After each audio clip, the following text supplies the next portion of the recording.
का आपके अपने केबीसी किंगडम बायोलॉजी क्लासेस में। मैं विवेकानंद और आप सभी मेरे साथ पढ़ रहे हैं biology for class 12 and NEET UG preparation.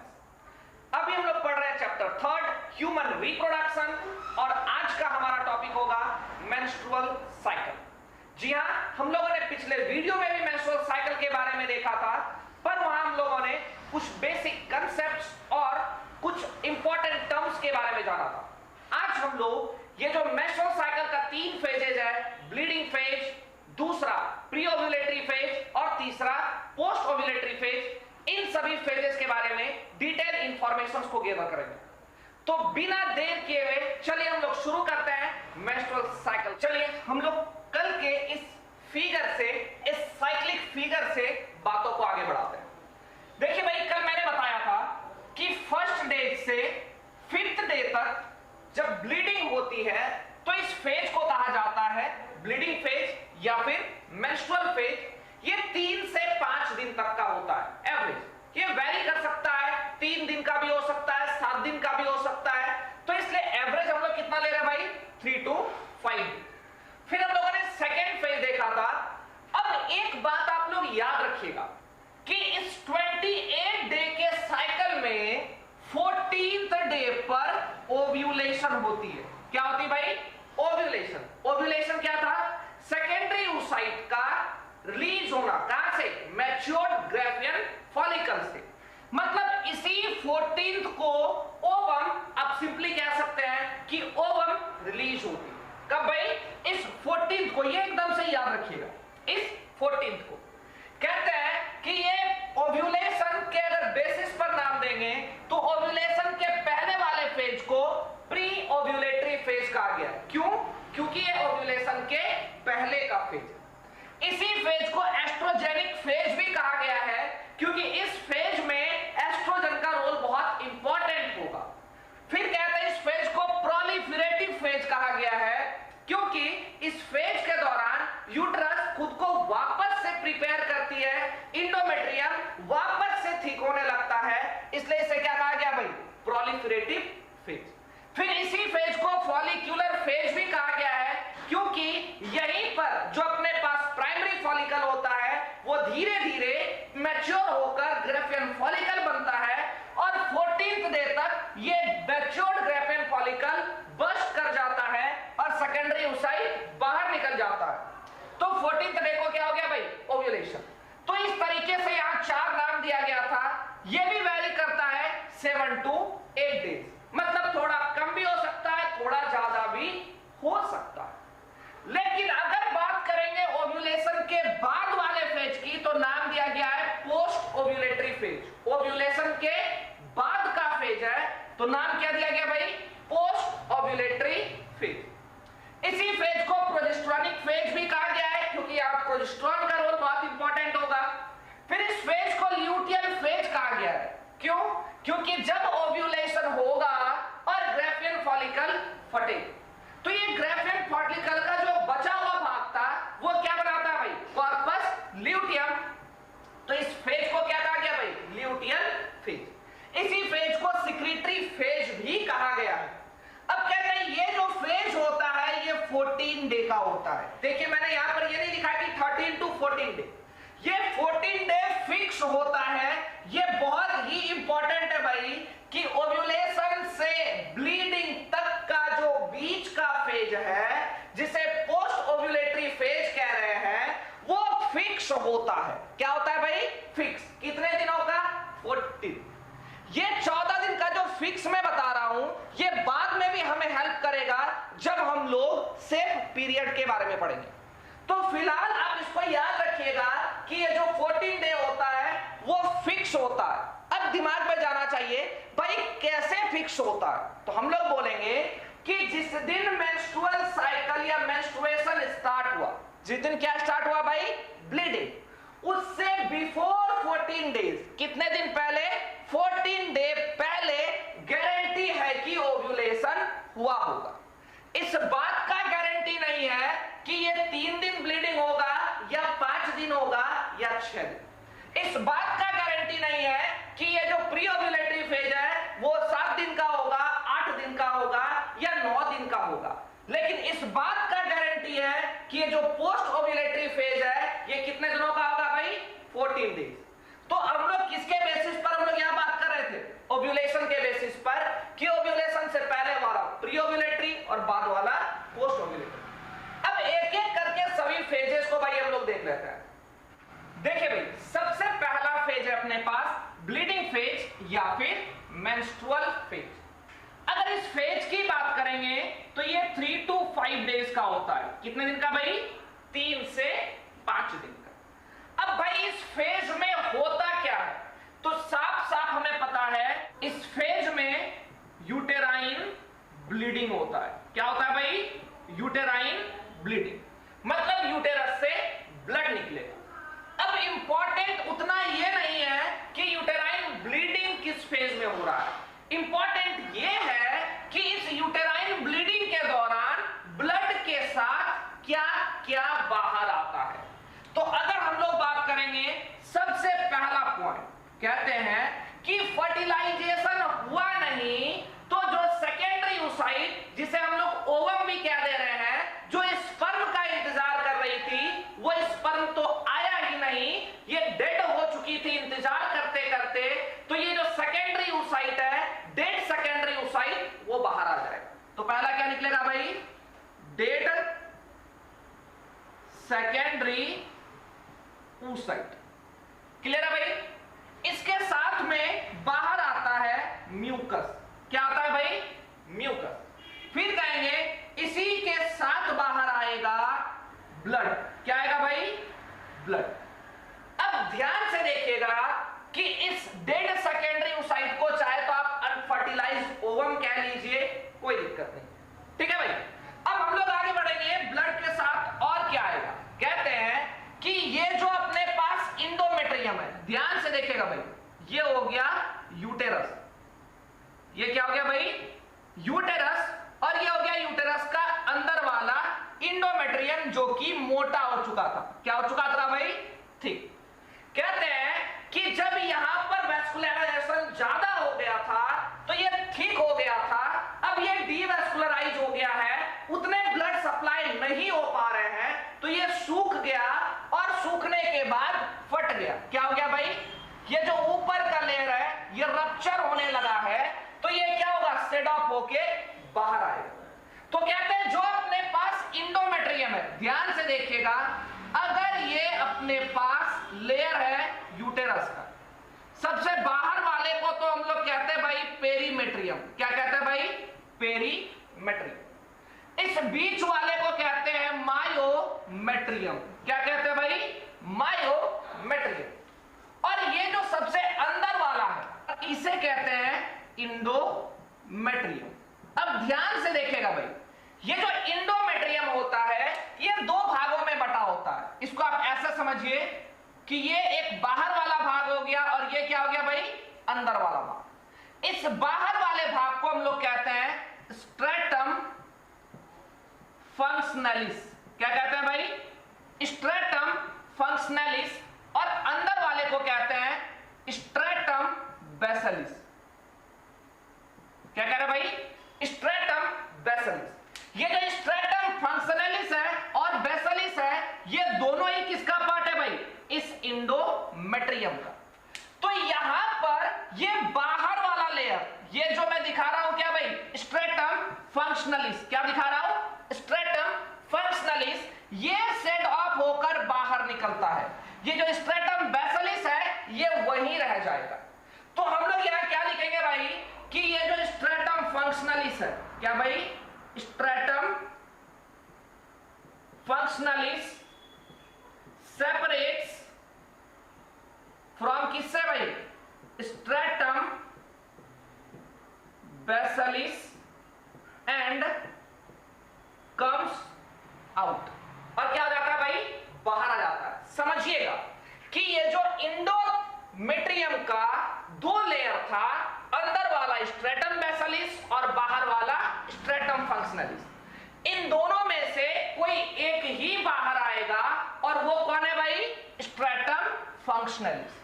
तो यहां देखिए भाई, अभी हम लोगों ने देखा कि यूटेराइन ब्लीडिंग में क्या क्या होता है।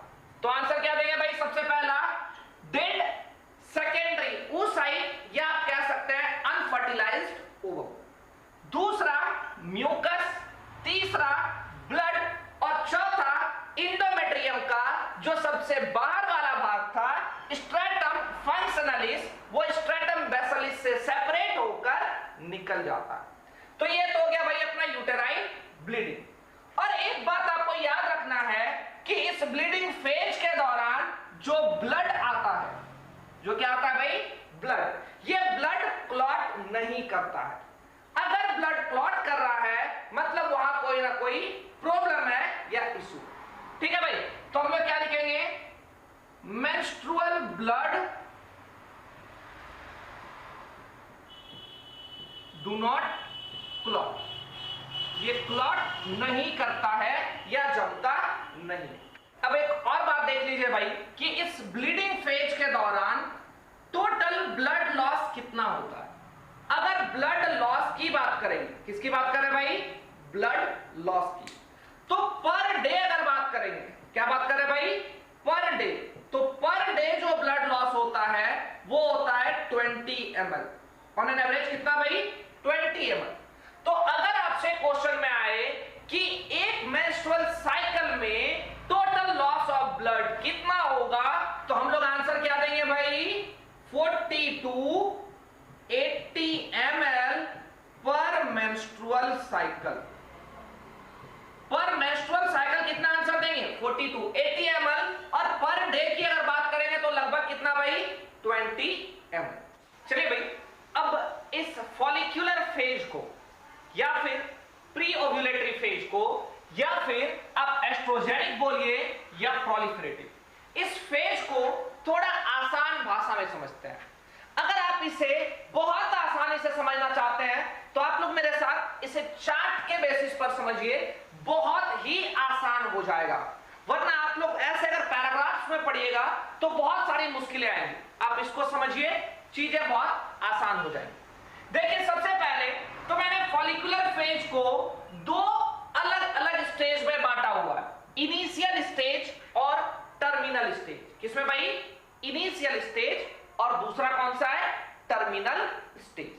मतलब अगर 5th डे के बाद मेरा फॉलिक्यूलर फेज स्टार्ट हो रहा है और 14th डे पर अगर एंड हो रहा है, कहां एंड हो रहा है भाई, 14th डे पर, तो 5 से 10 तक, कहां तक भाई, 10 तक इसको इनिशियल फेज बोला गया, और 10 से 14 तक क्या बोला गया भाई, टर्मिनल स्टेज। अब इस देखिए इनिशियल स्टेज में होता क्या है, कहते हैं शुरुआत में 5th डे के बाद, मतलब ब्लीडिंग के बाद FSH की मात्रा और LH की मात्रा बढ़ती है। क्या बढ़ती है भाई, FSH और LH। अच्छा, ये FSH और LH बढ़ता कैसे होगा, ये हाइपोथैलेमस GnRH रिलीज करेगा, जो कहां करेगा भाई, पिट्यूटरी पर, और वहां से फिर क्या निकलेगा, FSH और LH। ये FSH की मात्रा शुरुआत में ज्यादा होती है, किसके तुलना में भाई, इस LH के तुलना में। एकदम सही याद रखिएगा कि FSH LH के रिस्पेक्ट में कहीं ज्यादा होती है। कब भाई, इनिशियल स्टेज।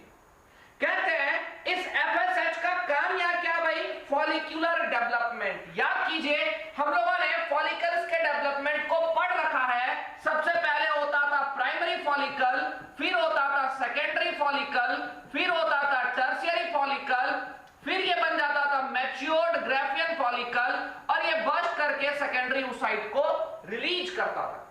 तो कहते हैं ये जो फॉलिकल्स का डेवलपमेंट है वो कौन कराएगा भाई, यहाँ FSH।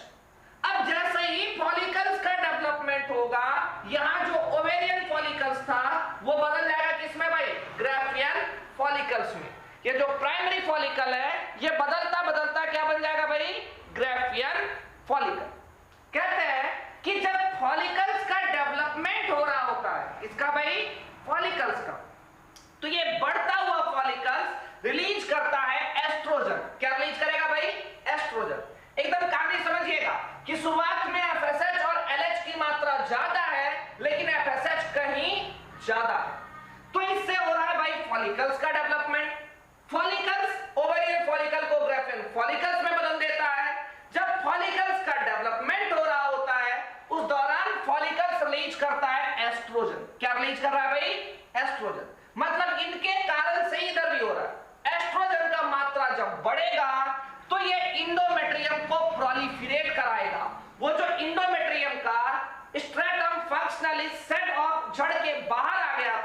वो वापस से क्या होने लगेगा भाई, खुद को प्रोलिफरेट करने लगेगा।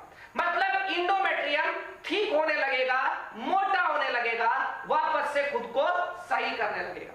कहते हैं तो ये प्रोलिफरेशन ऑफ क्या होने लगा भाई, इंडोमेट्रियम। ये तो सारा काम हुआ 5 से 10 दिन के बीच।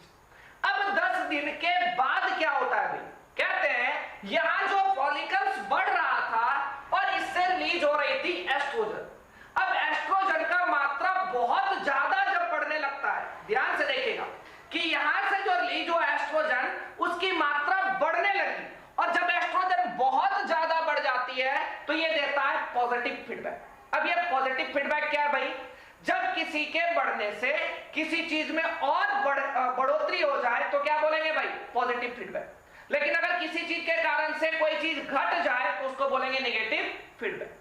तो कहते हैं जब एस्ट्रोजन की मात्रा बहुत ज्यादा बढ़ जाती है तो ये देता है पॉजिटिव फीडबैक, इससे एफएसएच की मात्रा बढ़ती है और एलएच की मात्रा भी बढ़ती है।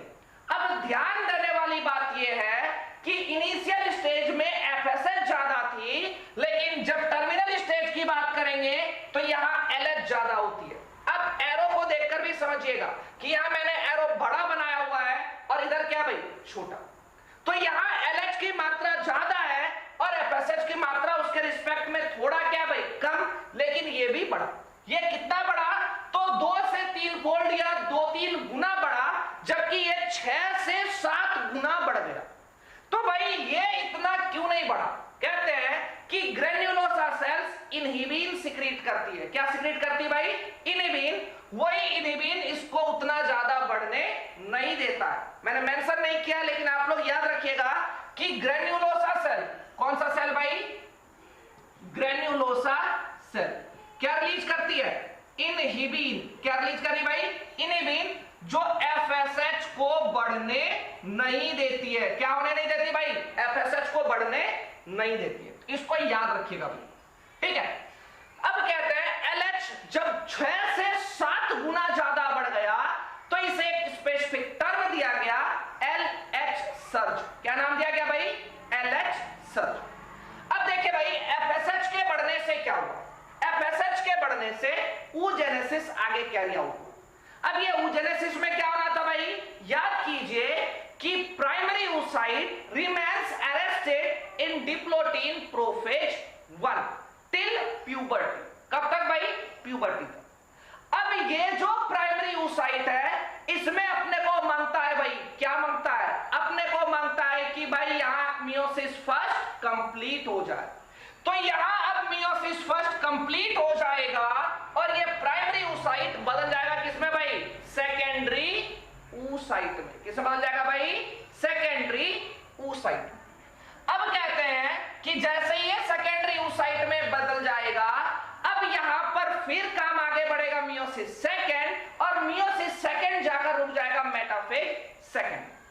कहते हैं तब तक यहां देखिए भाई एलएच सर्ज भी हो चुका है, एलएच की मात्रा बहुत ज्यादा बढ़ चुकी है। इससे क्या होता है भाई, प्रोजेस्टेरॉन की मात्रा बढ़ने लगती है। किसकी मात्रा बढ़ती है भाई, प्रोजेस्टेरॉन की। और जब प्रोजेस्टेरॉन की मात्रा बढ़ती है तो एस्ट्रोजन घट जाता है। कौन घट जाता है भाई, एस्ट्रोजन।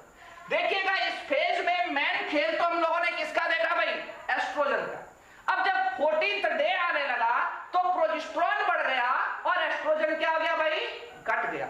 इस प्रोजेस्टेरॉन के बढ़ने से और एस्ट्रोजन के घटने से यहां जो ग्रेन्युलोसा सेल्स है इनका सिक्रीशन बढ़ जाएगा।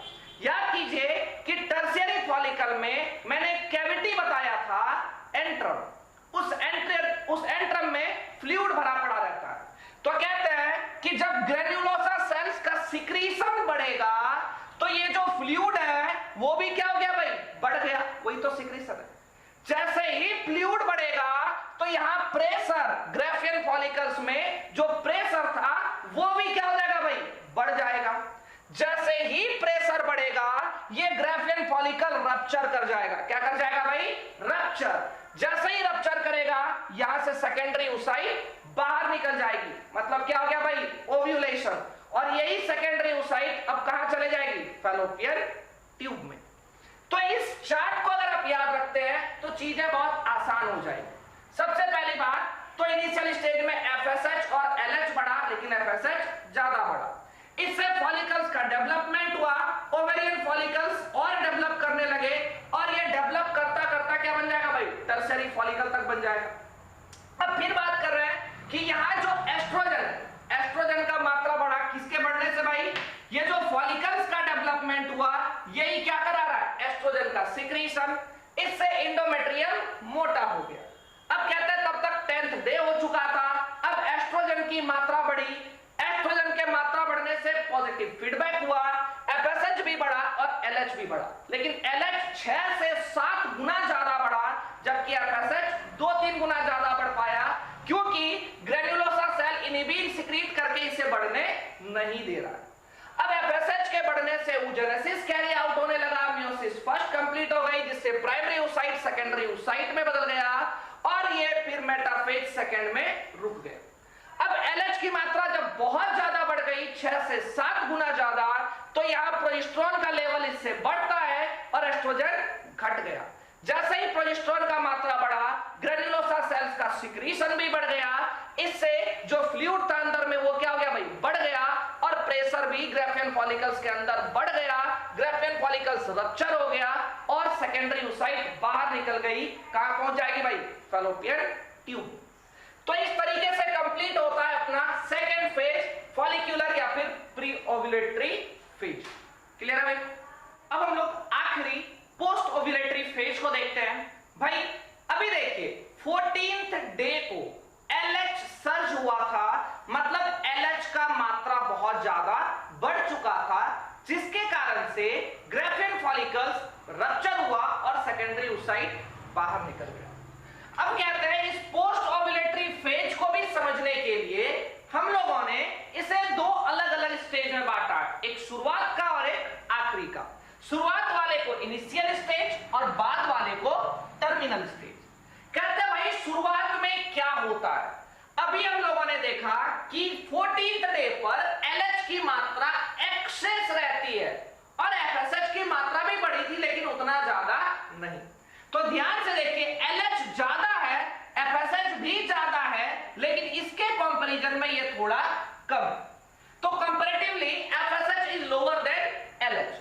अब जब एफएसएच की मात्रा बढ़ती है तो ये कॉर्पस ल्यूटियम के साइज को इंक्रीज करता है, मतलब साफ साफ है कि 14th डे को जो सेकेंडरी oocyte के बाहर निकलने के बाद यहां पर कॉर्पस ल्यूटियम है, उसका साइज क्या होगा 14th डे के बाद, पहले बढ़ेगा। क्यों? क्योंकि यहां एफएसएच का लेवल बढ़ा हुआ है, तो ये कॉर्पस ल्यूटियम के साइज को भी क्या कर दिया भाई, बढ़ा दिया। जैसे ही कॉर्पस ल्यूटियम का साइज बढ़ेगा, हमें याद होगा कि ये कॉर्पस ल्यूटियम प्रोजेस्टेरोन सिक्रीट करता है, तो प्रोजेस्टेरोन का लेवल भी बढ़ेगा क्योंकि कॉर्पस ल्यूटियम ही बड़ा हो रहा है, तो भाई प्रोजेस्टेरोन भी बढ़ेगा। जैसे ही प्रोजेस्टेरोन बढ़ेगा, ये जो अपना इंडोमेट्रियम है ये और मोटा और ग्लैंडुलर हो जाएगा।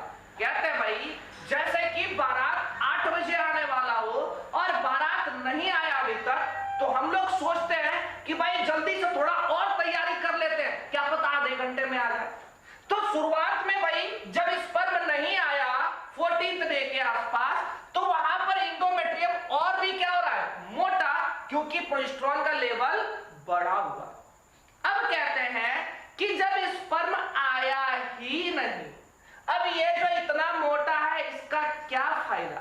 तो देखिए भाई आगे की घटना, कहते हैं कि अभी जो अपने पास प्रोजेस्टेरोन बढ़ा हुआ है, ध्यान से देखिए प्रोजेस्टेरोन अब बहुत ज्यादा बढ़ चुका है, तो जब प्रोजेस्टेरोन बहुत ज्यादा बढ़ जाएगा तो ये हाइपोथैलेमस को मैसेज देगा एफएसएच और एलएच को कम करने के लिए।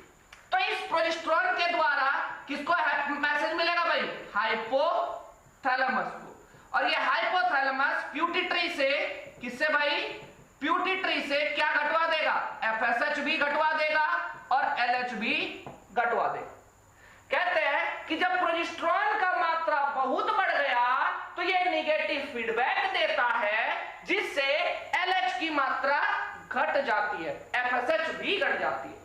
कहते हैं जब एलएच घट जाती है तो ये जो कॉर्पस ल्यूटियम है, ध्यान से देखिए, ये जो कॉर्पस ल्यूटियम है इसका भी साइज रिड्यूस होने लगता है, और ये रिड्यूस होगा फिर डीजनरेट करके क्या बना देगा भाई, कॉर्पस एल्बिकम। जब कॉर्पस ल्यूटियम का साइज छोटा हो रहा होगा तो बताइए प्रोजेस्टेरोन का मात्रा घटेगा कि बढ़ेगा भाई, सिंपल सी बात है, कॉर्पस ल्यूटियम ही प्रोजेस्टेरोन सिक्रीट कर रहा था, तो ये प्रोजेस्टेरोन का मात्रा भी क्या हो जाएगा, घट जाएगा।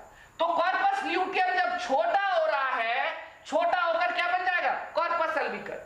तो जब ये छोटा हो रहा था तो प्रोजेस्टेरोन का लेवल भी क्या हो गया भाई, घट गया। क्या हो गया भाई, घट गया, और इतना घट गया कि ये नॉर्मल से भी कम हो गया। तो बात वही आ गई कि खेत में जब हम पानी देते हैं तो मिट्टी फूल जाता है, और जब पानी देना छोड़ दे तो मिट्टी फटने लगता है। तो जब ये प्रोजेस्टेरोन का लेवल बहुत कम हो गया तो एंडोमेट्रियम के जो लेयर होते हैं वो फटने लगते हैं, सेट ऑफ हो जाते हैं, क्या हो जाते हैं भाई, झड़ जाते हैं, और फिर ब्लड के द्वारा बाहर निकल आएगा।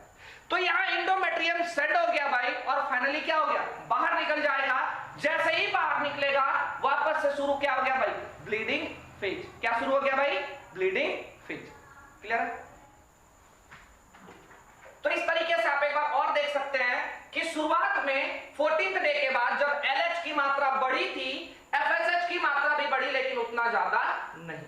इससे क्या होता है भाई, कॉर्पस ल्यूटियम का साइज बढ़ेगा, जिससे प्रोजेस्टेरोन का मात्रा भी बढ़ेगा।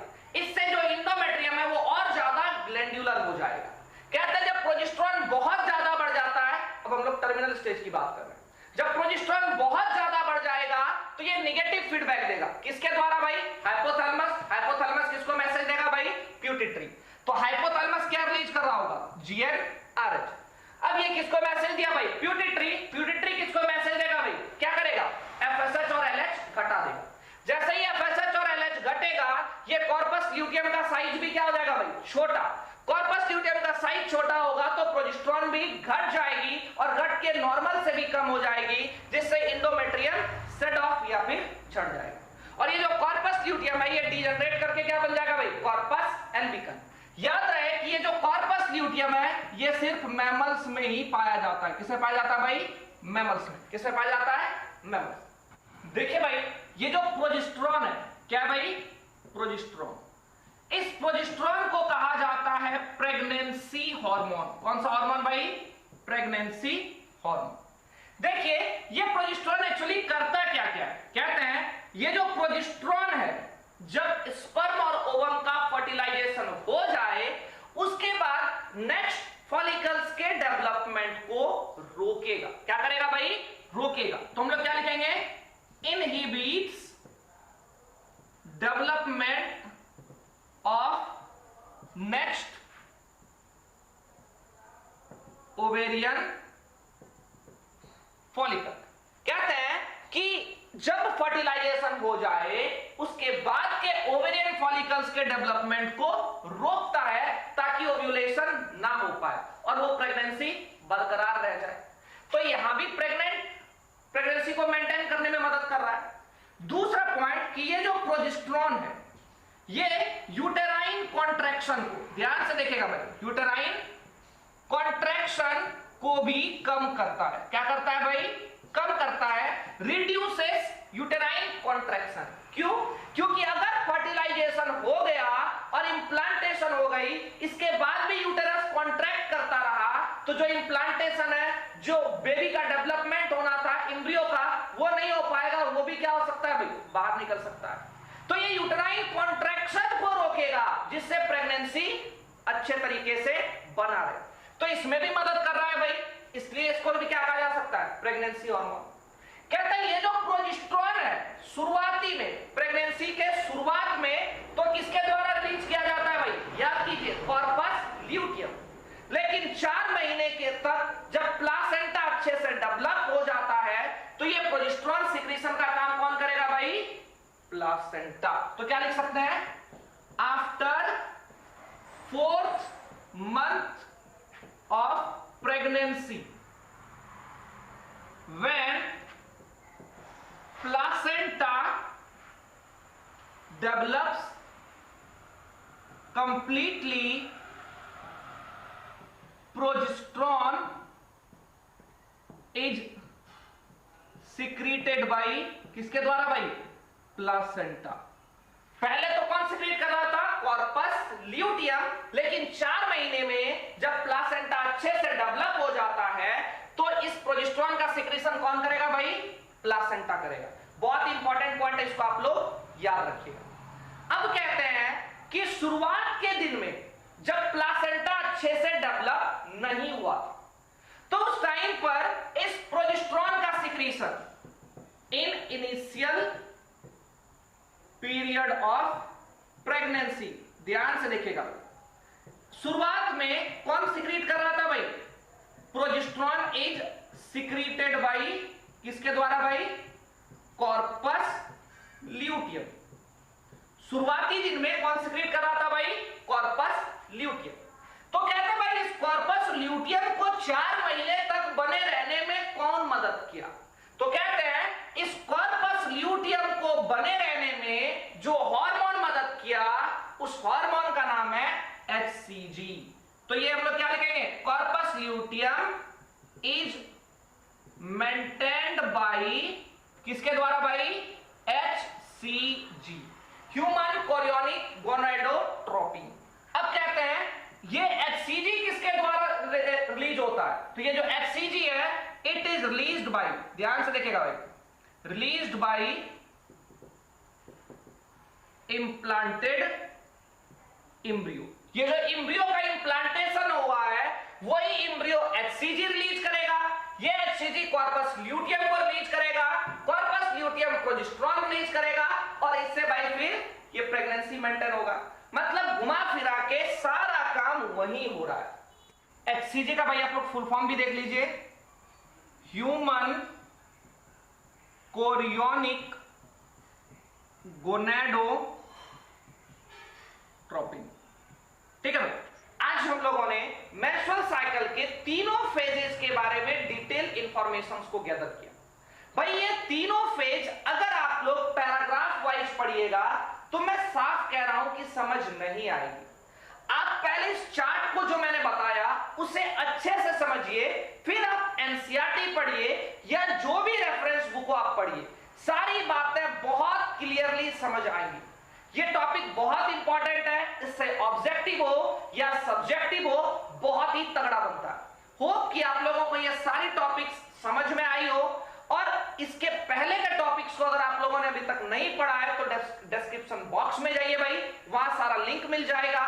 और आप लोग इस वीडियो को लाइक कीजिए, चैनल को सब्सक्राइब कीजिए, अपना प्यार बनाए रखिए, बेल आइकन को प्रेस कीजिए ताकि नोटिफिकेशन मिलता रहे। तब तक के लिए